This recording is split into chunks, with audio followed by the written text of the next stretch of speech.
munhu inenge ichitanga ichagadzira chokoreti nebute chete, just imagine. Saka presentation hazviroti kana uchiridza mbira unofanira kunge uine hutsvina.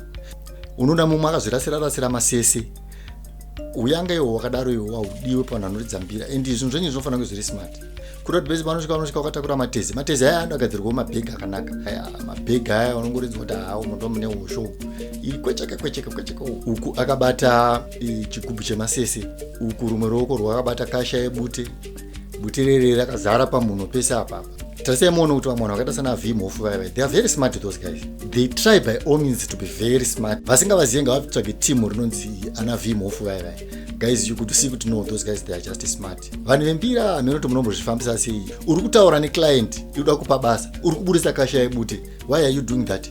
Because bute rere rakadangofanana nesigareti chainoburitsa hutsi. Handiti, give yourself time kuzviitira zvinhu zvako uri paside.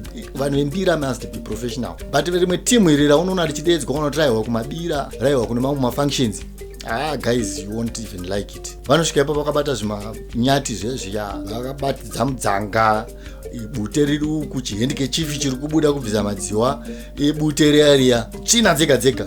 Guys, it doesn't have to be like that. Havazi vese, but number zhinji ukwada kuitsvaga unoiona kuti vakomana Vembira presentation yavo. Ndosaka muchizoona zvichiita kunge zvembira zvinobva zviita kunge zviri associated kutsvina, whereas it's not supposed to be like that. It must be associated nekuve smart, kuve presentable. Uyezve kana muchizohaiwa, vanhu vanokuhayai vanotasawo outlook nemamiriro avo wakaita nematauriro avo chaita. Hapazi pese panongoda kungoshanda chivanhu kuti wapinda mustudio, such a smart studio inenge nekapeti nezvese, uri kuburitsa bute rako uri kuputa imomo, uri kumwaya bute pasi.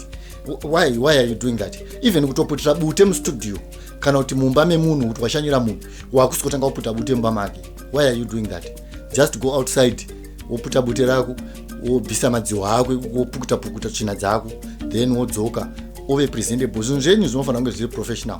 Tinozviona mukugara nemukufamba umu kuti patenge tichishanda paipai, vamwe vanhu vanenge vasiri comfortable with that situation. It doesn't mean kuti kana uchiputa bute munhu wese anofanira kuve involved muzvinhu zvako zvavari kuita.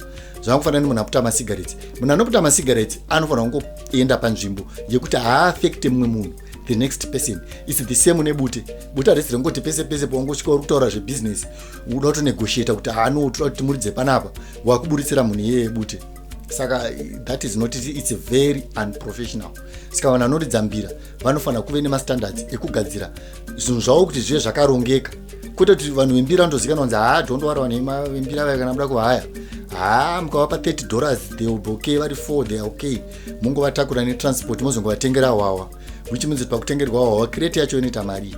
Imi mipiwai mari, kana mapiwa mari machaja mari yenyu, machaja for the whole night, whether ibira, whether show, whatever. And mapedza basa renyu, you buy your own beer nemari yenyu, kwete zvekuti imi muda kumira kana mazopiwawo mapiwa, but mimi mudaura kuti aiwa isusu pakuridza pabasa redu hatifanira kunge takadhakwa, tofanira kunge takarongeka. Saka guys, izvi zvinhu zvatiri kutaura izvi zvakakosha, and it's affecting a lot of mbira groups dzirimo muno munyika yeZimbabwe, zviri kutovatadzisa kuti vamwe vaende painternational platform nenyaya idzodzo.